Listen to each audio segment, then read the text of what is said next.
Heyo, welcome to the QB show. My mic is off. Heyo, welcome to the QB show. Fired up for this one. Let me know that y'all can hear me after a few little early hiccups there. But I'm fired up for this one. Get a chance to visit, talk some ball, bounce around a bunch of different topics. But let me know, check in, give me that smash that like thing if that's what you do. Hit me with a random emoji. Let me know it sounds good. There better not be a mad echo. Solved. You're welcome. See, that's why we check in. Now there's no echo. Can you hear me both? Oh, we got jokes. L Train. I like it. Should be able to hear me fine now. You got me? Good? Love it. All right, let's try that again. Welcome to the QB show. I am fired up for this one. Audio locked in, topics pseudo locked in. We're going to bounce all over the place. Got a bunch of stuff that I'm trying to get to, and I'm just fired up to get in and have a little detachment from real life here, you know. Hands are clean, sanitized everywhere, feeling good for being locked in, and you know, there's not much to complain if you know where we live. So it's nice. Try to get a little outside. Might have a little glow from doing some yard work. And other than that, we're going to crush a bunch of topics. I'm going to bounce around, try a new little format here. I'm not sure how familiar y'all are with the community page on YouTube. I didn't know much about it till they said I got access to it. So I checked it out and I like it. So I've been posting stuff on there, kind of preview stuff, give you a little sampler about what's coming in the pipeline. And I put out there today and through the stories, if you follow the stories on YouTube, which I didn't until recently, but it's another way to cool way to interact, to kind of shoot some questions in. So not only will I try to get through questions from the chat, which I'm all about, it's just hard to do because you rattle them off and sometimes I'll go off on a tangent and won't have a chance to check it. So this will be a little bit different of a platform. See if I can get the screens going. Got multiple screens going about how I'm going to ask these questions, how I'm going to answer them. But as you keep them coming, keep checking in with the chat. Let me know, and I'll try to get to them eventually. I'm going to bounce around here a little bit. So let's dive into it. Get yourself a little beverage if you got one. And let's see what the first question is. From my man, Mark Thomas. Watch this screen change. Boom. All right, Mark Thomas. If you're a GM looking to draft a QB early, would you rather take someone with physical gifts, Eason, Love, or somebody you know can read defenses from? Which is easier to develop? Boom. Good question, Mark Thomas. I obviously am not a GM for a lot of different reasons, but if it was up to me, I would think it would be easier to teach someone how to read defenses.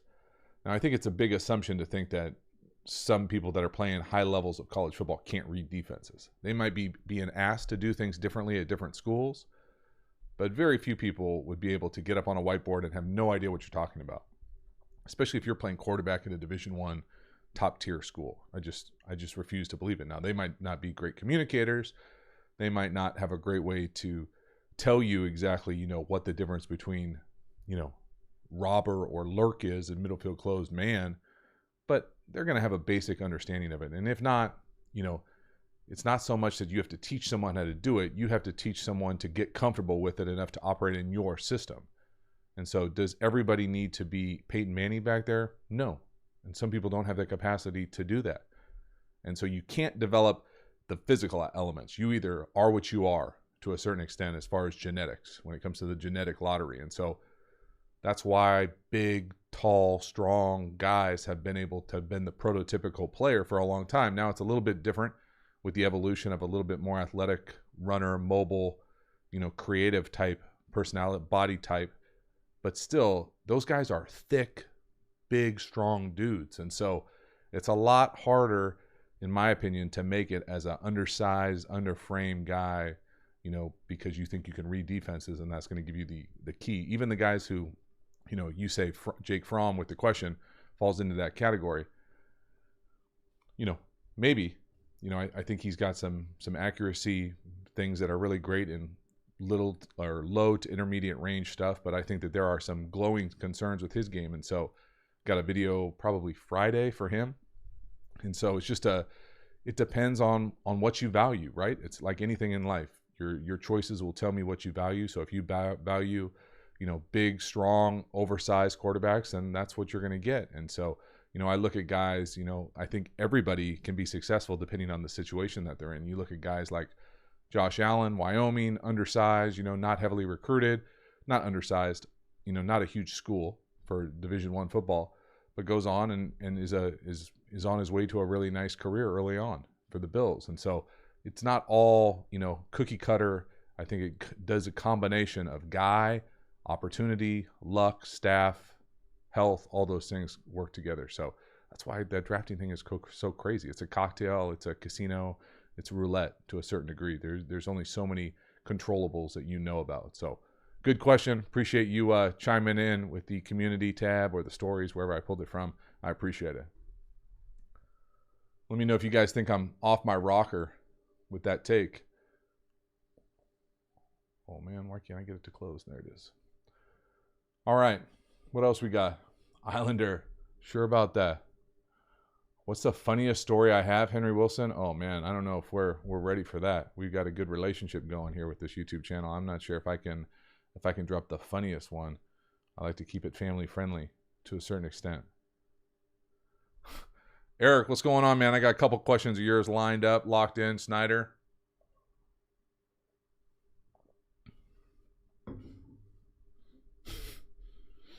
All right, let me try one more here. Keep this thing going. That's not the one I want. Oh, this is actually, because people ask me about this one all the time, so I'll hit this one up first. Boom. Jomo, one more question. What do you think of Panthers' new backup quarterback, P.J. Walker? I don't think anything about P.J. Walker. I've never seen him play. Didn't watch very much, if any, XFL, and I'm happy for him. I think it'd be cool. Panthers are in a total reboot, going to have that college vibe going through there with the Baylor, staff essentially coming over, and I'm fired up for guys to be able to get that opportunity from really a second chance league. It happened to me multiple times with Europe. I know how important those stages are, and I pull for guys to get those opportunities to play well, show out. I think he was doing the run and shoot thing for the XFL. Love for that to translate somewhat into the pro game. I know for me, when I went from playing in those kind of alternate season games, whether it's XFL, I didn't play in the XFL, but NFL Europe, AAF, I think those guys have an advantage, especially in camp when you're competing for a job, because you are playing. You're used to, you come off the field, you're playing. The rest of these guys are just trying to get ramped up, get back into the swing of it. Where everything for me when I came back from Europe both times was, oh, this is slower. And you hear guys say all the time, things slow down for you the more you play. It's that kind of sweet spot where you want to find where the game is slow enough, but you're fast enough, whatever that kind of Venn diagram looks like in your career. And for me, it was always coming back from Europe. I felt like I was playing really fast, seeing things well, and everyone else wasn't. And so that was that sweet spot. And I think that he probably is going to be able to take advantage of that and hope he gets an opportunity to play and make a career out of it. It's a great story, and I'm pulling for him without knowing anything about him other than Temple and killing it in the XFL. So great question. Appreciate it. All right, let me see if I can get over to the chat here. What do we got? Hit me up with some questions.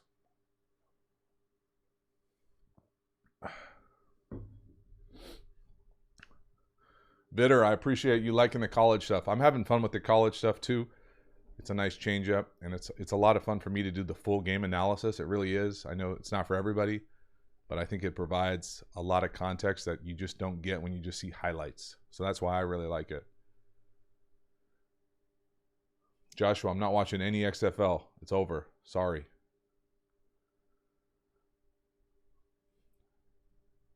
Gus Jonesing, question, yelling, how do you think Brady will work out for the Bucs?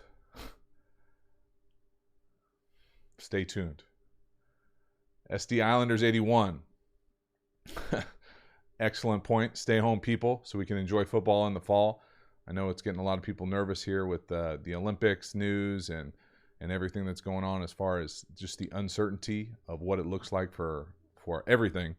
but specifically for, we're in the world of athletics here and football for the fall in America, what that looks like as far as training camp and all those things, and just the ambiguity, volatility, all these things that are tough to deal with, and be okay not having answers and just trying to prepare yourself the best you can for, at least for high school, college guys, and try to take advantage of that opportunity, because hopefully it continues to come, and it's not going to slow down for us when we get that opportunity. But I appreciate you, SD Islander, for the support and always chiming in with good stuff. Ryan, I appreciate that you like the full game analysis. What's the way to say this? So this channel was never necessarily intent for one specific audience. And I think it's one of my favorite things about it. There are people who are fans. There are people who, want to learn more about the game. There are people who potentially play. There are people who coach. And I try to hit all those buckets. And so for me, the full game analysis stuff is really, it hits a lot of those in different ways and different lenses. And so for a lot of people who've never been in a position room or played at a high level, don't realize kind of the detail that guys watch film at. And whether it's coaches, players, preparation, evaluation, all those things. And so it's nice to be able to provide that context, I think, because it does kind of get glossed over a little bit, like, this guy, he's just great, he's a stud. Well, if you watch a full game, you're going to see some ups and downs on just about everybody.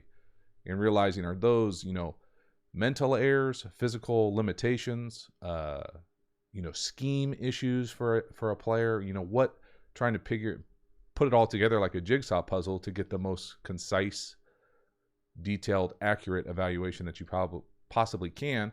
And then those things can probably translate over into how you study an opponent, things you're looking for that can make you play faster or watch the game better as a fan. And so I try to hit all those buckets. I know it doesn't probably feel like that sometimes, when you're in minute 40 of an evaluation of a quarterback you probably never watched, things like that. I've never watched a guy either till that game. And so that's why I think there's an element of authenticity. I try not to have a, personal vendetta for any of these guys or really a hot take on any of them, and just looking at what the film says to me. And it's just my opinion. And that's what I hope comes across.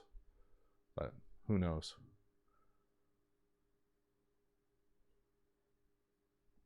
Soda water, man, SD Islander, you're going hard. Not soda water today. Easy.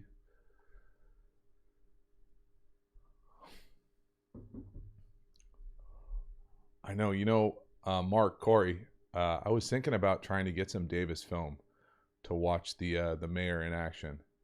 I don't know if I have it. I'm sure I could reach out and get it. But I remember I've seen him play a handful of times, and he's a great player, and I'll be fascinated to see what happens for him in the draft. But I don't have any, I'm not waiting or keeping it on the shelf. I just don't have the film to do a Davis one right now. It's hard to get the college film at a high level or a high quality enough that it translates onto YouTube. All right, let me see if I can do another question here before I forget about him. Ooh, this is a good one. Eric, my man Eric Snyder, big supporter of the channel. I appreciate it.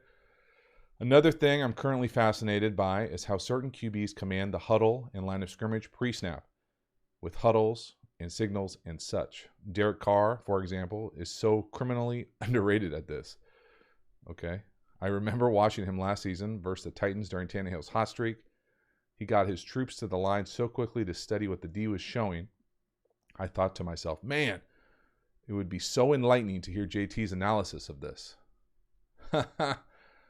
Would it though? Eric, I don't know. I don't remember watching that Oakland tape or Vegas tape now with Derek Carr. If I think of Carr, his command at the line of scrimmage probably isn't something that jumps up to the forefront for me. I'm speaking now in kind of generalizing to a certain extent, that to me, those things are a combination of both capacity of the quarterback and system. So some systems won't allow you to do that. What I mean by that is if the play caller gets to play in really late and you're snapping the ball with 2, 3, 1 second left on the play clock, you don't have time to get up, dummy cadence, look around, and do all sorts of fake stuff. You're playing behind the time, so to say, the play clock. But if you have a play caller who gets a play call in really quickly, wants you to dummy cadence, what I mean by dummy cadence is give a cadence that's like a fake cadence, the whole thing, and then you kind of look around, then you can change the play, or, in college, high school, guys look to the sideline, play callers change the play. That, to me, is totally different than a guy who, is bounded by the offensive that he's in. I've been around a lot of smart guys who are hamstrung because of the situation that they're in as far as when the play gets in, or the system doesn't allow them to audible or check or do hand signals. And then I've been around a lot of guys who get a bunch of time at the line of scrimmage and too much information. It's analysis by paralysis, and they freeze up and get us into a worse play. And so for everybody, there's that happy medium as far as, what are they doing at the line of scrimmage? Are they getting information from it, or are they just being confused? Are they helping the unit, or are they, are guys getting pissed that, like offensive linemen? I'm not sure how many offensive linemen watch this, but most of them don't like to be in their stance for a long period of time.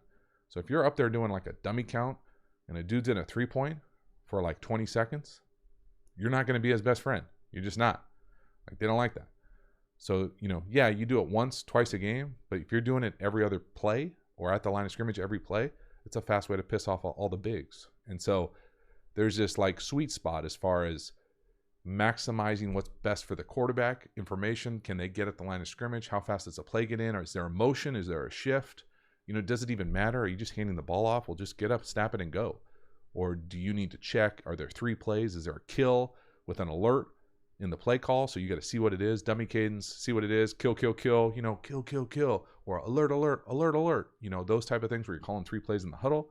Are you huddling? If you're not huddling, you probably get more time at the line of scrimmage. And so, it's not one thing. It's not like, oh, I think this guy's great at it. I think obviously Peyton Manning, to me, was always the best at it. But that was always to me because he had answers. And what I mean by that is, if he saw something, like if he saw a 4-week blitz, he had multiple checks to get into whatever he wanted to. Where a lot of guys don't have the freedom to do that. Like you watch Washington State and their quarterback, Gordon, he's out there checking like every other play. And that's just what Mike Leach does, I guess, once he feels like you've mastered the system and know what he wants you to get into.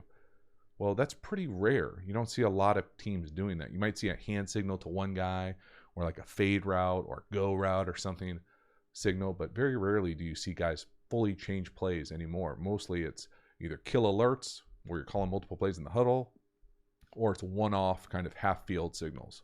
So great question, and I definitely appreciate the support for the channel.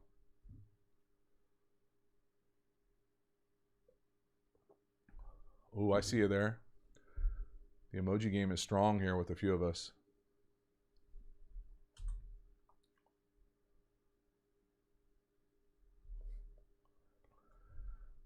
Appreciate it. Schoenberg. Not sure I'm saying that right. Sure I'm not.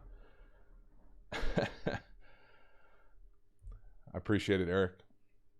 All good. I know, if we get a couple more members, which is a good plug, if you're not a member, go take care of it right now. I can actually create more of these emojis. You got to they're bounded by the number of members you have. So every 5 or 10 or something, they allow you to put another one in there. So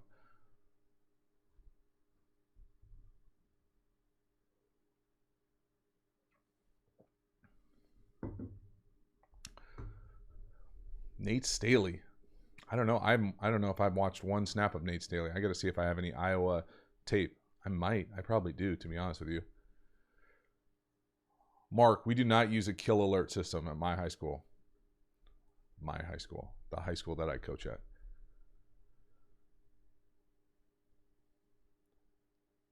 Yeah, T to win 11. So, this is a good point here. I say this a lot, and I get that it's a little confusing. When I say toesy I want to be really explicit here. Let's talk toesiness and quarterbacking, okay?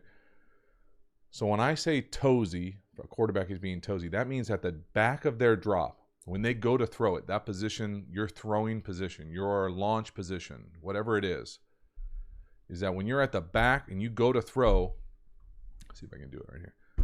If my hand is my back foot and I'm right-handed, my right foot is in the ground.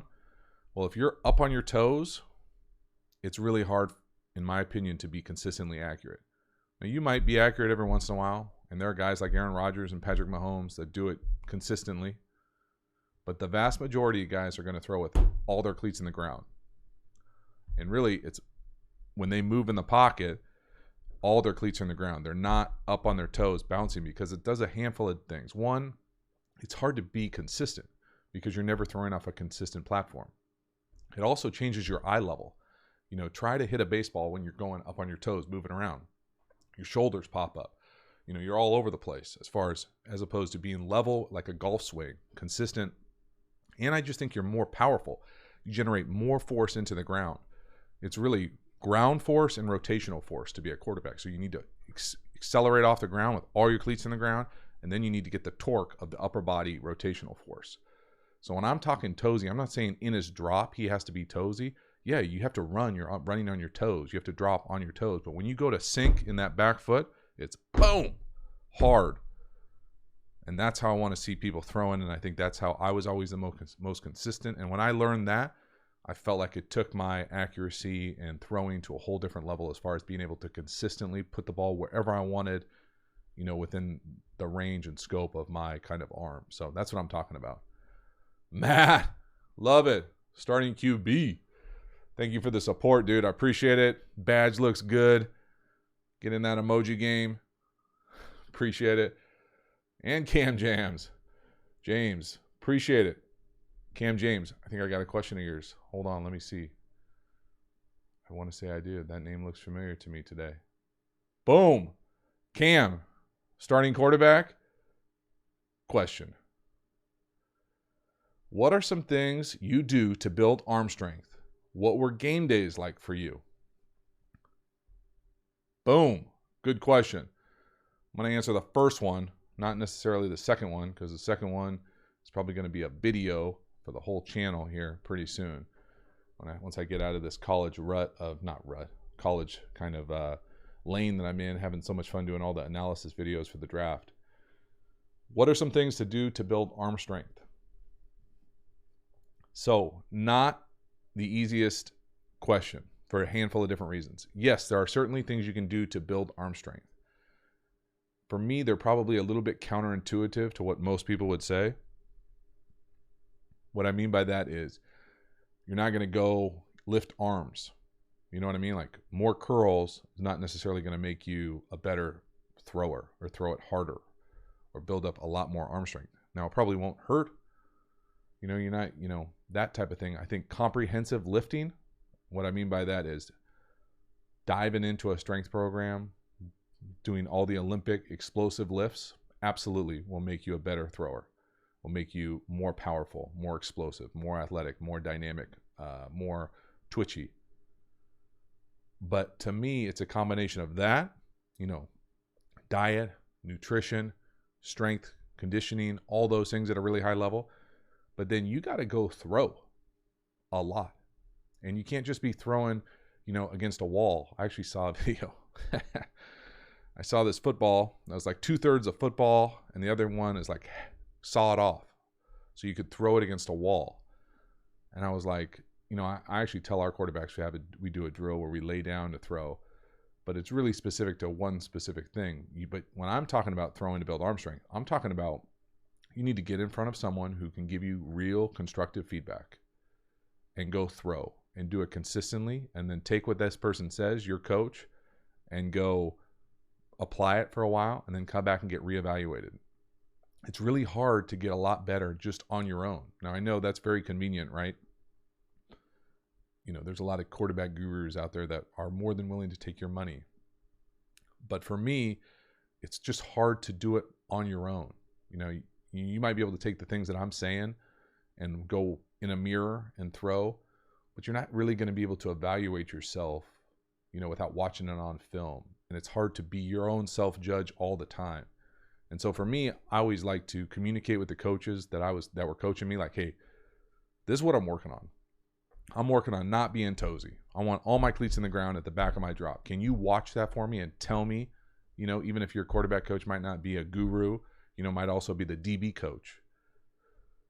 Can you tell me if I'm doing this? Can we watch the film together and you evaluate me? And so that combination of constructive feedback really critical discipline feedback with diving into a strength and conditioning program and really diving into the explosive exercises, not just, doing leg press. That ain't it. Or like quarter squats. That's not it either. It's about being comprehensive explosive lifts, nutrition, diet, and then you got to throw. And then you got to get feedback, and you got to apply the feedback and get better and better. And within that, then there's all sorts of super detailed stuff when you talk about timing and sequencing and maximizing efficiency that is probably beyond the scope of what I can do on a live stream.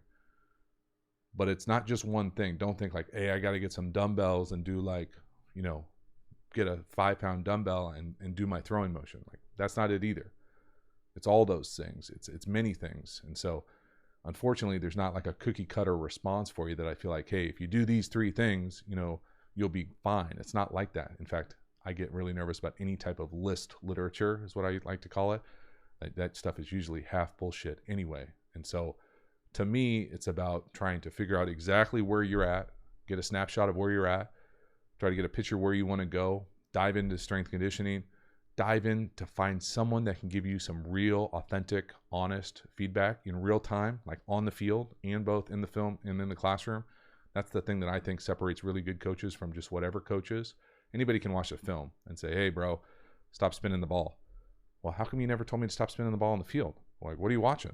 I need some real-time feedback. That's what I think, really separates some coaches from being able to be in the moment game coaches, people who can adapt, make adjustments, those type of things.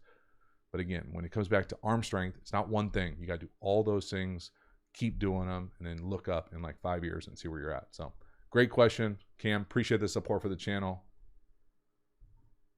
See, you got me all emojied out, Kinley.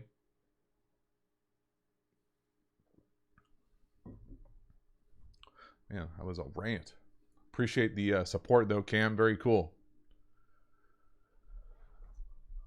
Sam, you hit me up with that a few times. I feel like, what is the most underrated QB trait? JT. Underrated QB trait. I don't know. I almost want to say just like underrated. I don't know. Let me think about that. I'm going to come back to you. I want to give you a real answer, Sam. Cam, appreciate it. No doubt, bro. Alton, stop yelling. PJ Walker, a cross between Russell and Lamar. That's a strong aggressive comparison. I just don't love, this is just me now. Go off on like a pet peeve here. But like the comparison game, I get it. It's easy for people to try to make comparisons because they're easy mental models for what you already know. But so few people fit boxes like that. And there's only 32 jobs. So there's only going to be 30 some starting quarterbacks. And so they're not the same. They don't have to be the same. Let them be them and make them their like best version of themselves. Hopefully they find a space within an organization that promotes that and they get an opportunity to flourish. I doubt a dude is going to be, Lamar Jackson. Like, we've never seen anyone like that before. So probably not going to be a combination of the two that are the two of the best doing it right now. It's all right, Alton. I forgive you, bro.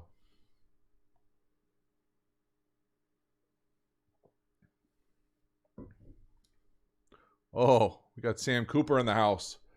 Can you give me an example of multiple play call and what's the determining factor for the play that's going to be ran? Sam Cooper, excellent question. So let's do, we'll do like 2 back, okay, I formation, and we want to run, lead outside zone, like most teams call it boss or back on strong safety. Well, if that's strong safety, and then we're going to, what would it be? Then we're going to kill that with the same play to the weak side, and then we're going to alert it to a wide receiver tunnel or now screen to the other side, back to the weak side too. So if the strong safety that we want to block on that strong side, on the boss play, so we got I backs running to the tight end, just I right, and we're going to run boss right. The fullback is going to block the strong safety. Everybody's going to zone step and go strong side. Well, that strong safety's up at the line of scrimmage. I don't love that because our back is coming from the distance. We're getting strong safety off the edge plus D for the blitz. Okay, I want to kill this. Kill, kill, kill. So that's going to make the same play now going to the weak side. Well, I don't like that because our left tackle just got hurt. And, he looks like he's told me in the huddle that he doesn't like his left ankle's bothering him. I'm going to alert that. Alert, or alert, whatever they do for wherever you're at. And it's going to get us into a screen. So really, it's just having 3 answers for one play. And usually those are all connected. So it's either an over, like you're going to go the same play the other way, or the alert can often be for a pass. If it's a pass, it's sometimes a screen or a quick game screen. Anything to basically take advantage of if you're not anticipating. So say we're calling that boss run for middle field closed zone, and we like it versus the 3 technique. We want to only run it to the 3 technique. Well, we get an under. Now we got a shade. Sam's up on the line of scrimmage. Not you, Sam. Sam, the linebacker. And a defensive end. Well, now I don't like that play. I want to run back the other way. But it looks like I'm getting a blitz from this way. So now I want to alert it to the quick game or to the screen.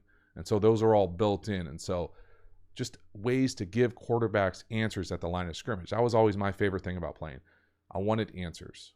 Now, it doesn't have to be 3 different plays that I can kill alert. It can be, throws that I can make, but it's really just system built in. So do you want the system, do you want everybody changing the play like kills and alerts, or do you want the quarterback just throwing hot or throwing sight adjust or throwing an RPO, all those things. So hopefully that helped. SD Islander, appreciate it. Dropping the mic. Love it. It's pretty hard to get kill alerts, in my opinion, going in high school just because so few teams huddle. So you really need the mic in the league to be able to spit out those 3 plays or 2 plays in the huddle to do it efficiently enough to give yourself enough time at the line of scrimmage to kill alert.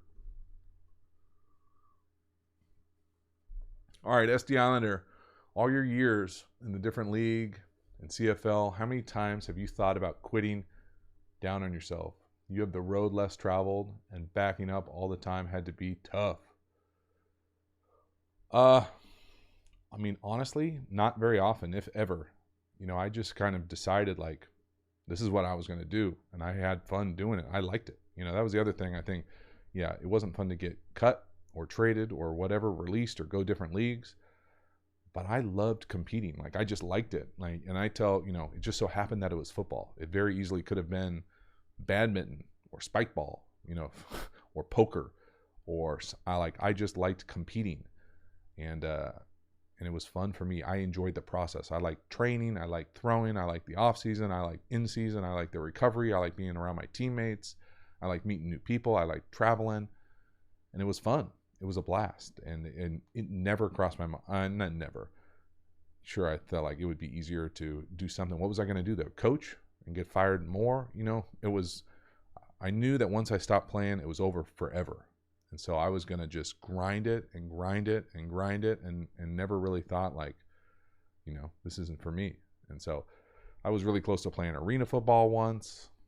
I explored all options possible and feel good. And honestly, nowadays I feel good knowing that I looked at every opportunity and just maximized that sucker and left it all out there and had a blast doing it.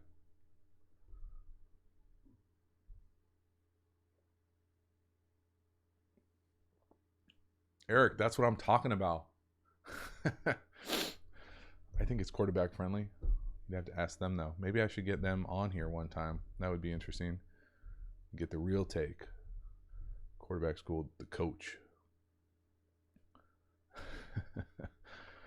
All right, what else we got? 126. We might be close to a record. Let me see. Got one more question, or did I expose them all? I think I might have used them all. Oh, this is a good one. One more. Hold on one second. See if I can get this one going. Boom. Went dark mode too on y'all. Joe, if you are, bro, you apostrophe RE, the Dolphins GM, And Tua is available at 5. Do you draft him without seeing him work out since his hip surgery? Excellent question. Joe, very nice. Timely, in fact, you might say. 1, timely because Tua video this week drops Wednesday. And really, the Tua video is just a preview to the long form. Well, that will be available to the Patreon community this week. So plug. If you're not a member of the Patreon, that is the real engine that makes this channel go. Getting close to having that thing continue to grow and grow. That's really long form stuff all year round. So I really try to provide that group some special content. But Tua will be this week over there. And for me, I really, really like Tua. Like, I don't think I think that Tua is a lot closer to Joe Burrow than most people probably. I really do. I know that the hip thing is or the injuries in general is a quite huge question mark, and I get it. But I also get that the game is changing, and it's safer to play quarterback now than ever before. Medicine's better now than ever before, and I really, really like Tua.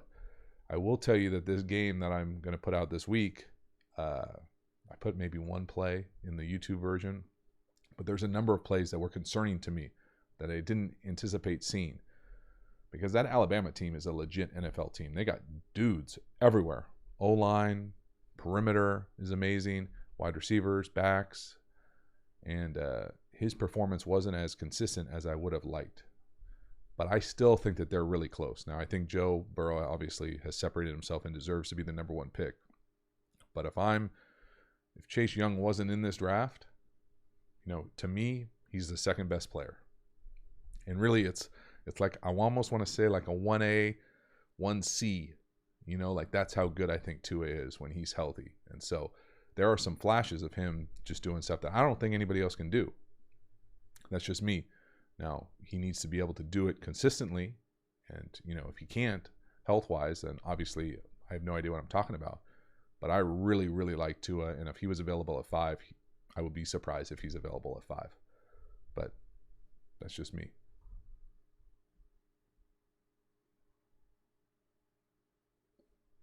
No, Alabama could not hang in the NFL.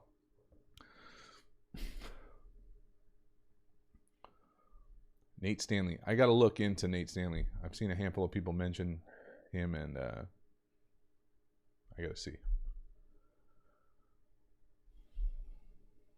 All right, let me see. Oh, we still got a little bit of time. Hit me with some questions here. Let me see what else we got. Cam James. How do you feel about the QB situation in my city of Chicago? I like Nick Foles. Mitchie is no mas. Mitchie. I think I do that in every Trubisky video, and I don't think one person has told me what movie it's from. It's very disappointing.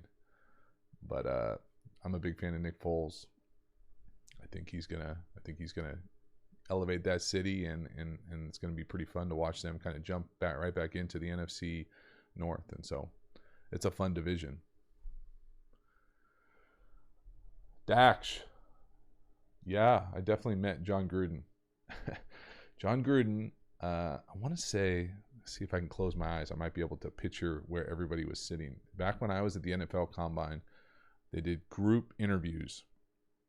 And the quarterbacks, I don't know if it was the quarterbacks or it was just the head coaches that thought they were quarterback gurus. But I remember sitting at a table, and I want to say it was John Gruden, Sean Payton, I think was the OC for the Cowboys when I was coming out. I want to say he had a Cowboys visor on. Mike McCarthy was the coordinator for the Saints. He was at the table. I want to say Bill Parcells was at the table. Holmgren. And these guys are sitting around grilling me. No, it's not just me. You like rotate through these things. But I remember being like, you're kind of in awe because, you know all these people, but they know you, but you've never met. And they probably know more than you about you than you're comfortable with. And it was fun to get grilled. And all I remember about Gruden is he was just always, I'd always heard that he was all about like, do you love ball? Like, do you really love ball? Like, tell me how much you love ball. And I mean, I love ball, but like it's not the only thing in the world to me. And so I was always a little hedged, when it came to that type of thing. Like, he's really famous for like, do you love this play? Do you really love this play? Well, for me, I'm less about plays and more about guys. Like, I've always been more interested in who am I throwing it to than not like, hey man, do you love throwing slants? Like, I love throwing slants to guys that are going to the Hall of Fame. I don't love throwing slants to guys who are going to be, not on the team. So I don't care what we're throwing if I'm throwing it to a really good player. Like that was always my thing. I was always, and it fit well with the league because the league is really matchup oriented.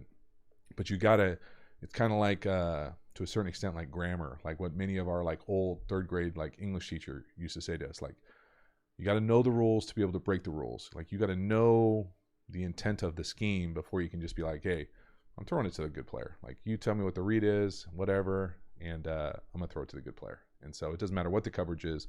If this guy's always going to be open, that's what I'm going to do. And so it's that finding that balance. And but yeah, I always remember Gruden, first time I met Gruden, NFL Combine roundtable with like a bunch of other now famous coaches. Banky. Hopefully I said that right. Let me see here. I appreciate the support. I'll get your question. What is your high school install like? Do you like to keep it simple and limit your install to 2 to 3 runs, 2 to 3 quick game passes, a few dropbacks, or do you throw everything at them to start? That is an excellent question.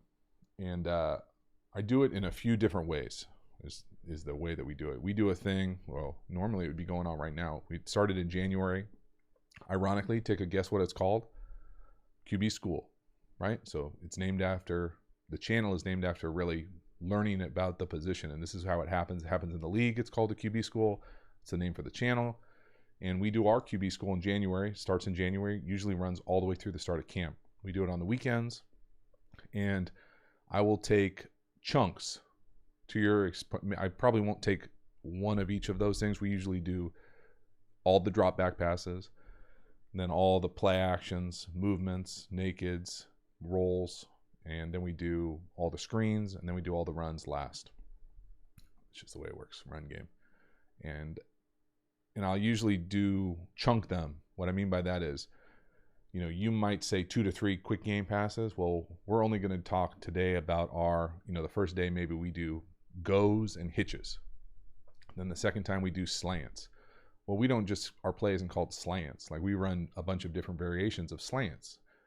And so slant day will be inside slant, outside slant, number far outside slant, sluggo, and a bunch of different ways to do that. We don't do a whole lot of drop quick game. We do a lot of RPO stuff. And so it's about, I like to chunk the installations, basically, is what it is, like anybody else.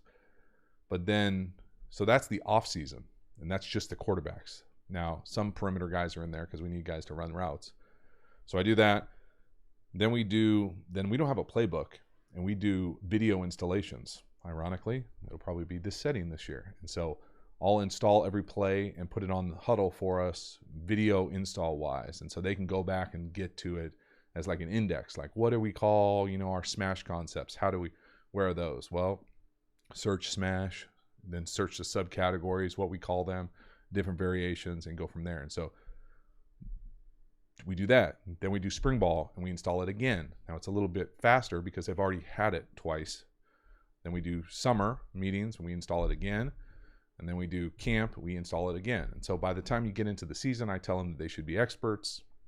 And they really are. The ones that dive into it and really go headfirst into the material, they could coach it by the time we're in camp. And that's the intent of it. And, I hope that it goes that way again. Obviously, it's a little turned upside down this year with how we're doing things. But the video installations will be available soon. So I'm going to get on Huddle and see how much they watch. There's no secret. I tell them all the time. I look to see how much they watch and how they spend their time. And I can tell when we have tests, who spent time in the material and who hasn't. So if they want to play, better get on it. Oh, Islander, you nailed it.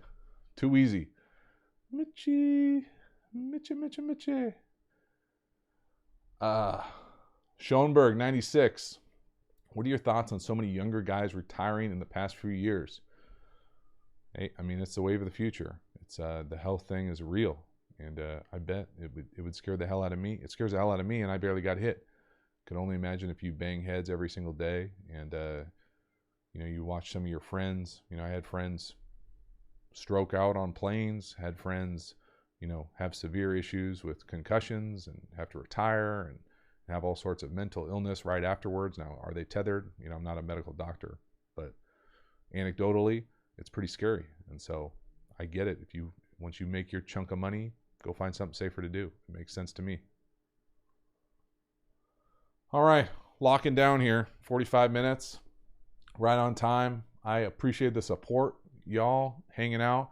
Try to do this again every Monday. It means a lot to me when y'all lock up and support the channel with the memberships, the Patreon stuff too. If you're Tua fans, this week it's going to be a big Tua week for Patreon and the QB school. So enjoy.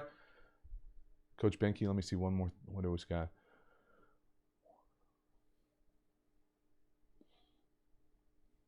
Yeah, I feel like most people do similar things. I like, for me, the one thing I think that we try to do is just limit the playbook element of it. I try to make it so simple that we don't need a playbook. That's kind of the made up boundaries or benchmarks for me to try to bookend it, I guess. But other than that, I appreciate y'all checking in, hanging out. Other things you want to see, let me know, reach out. I'll do my best to make happen. Other than that, thanks again and see you next time.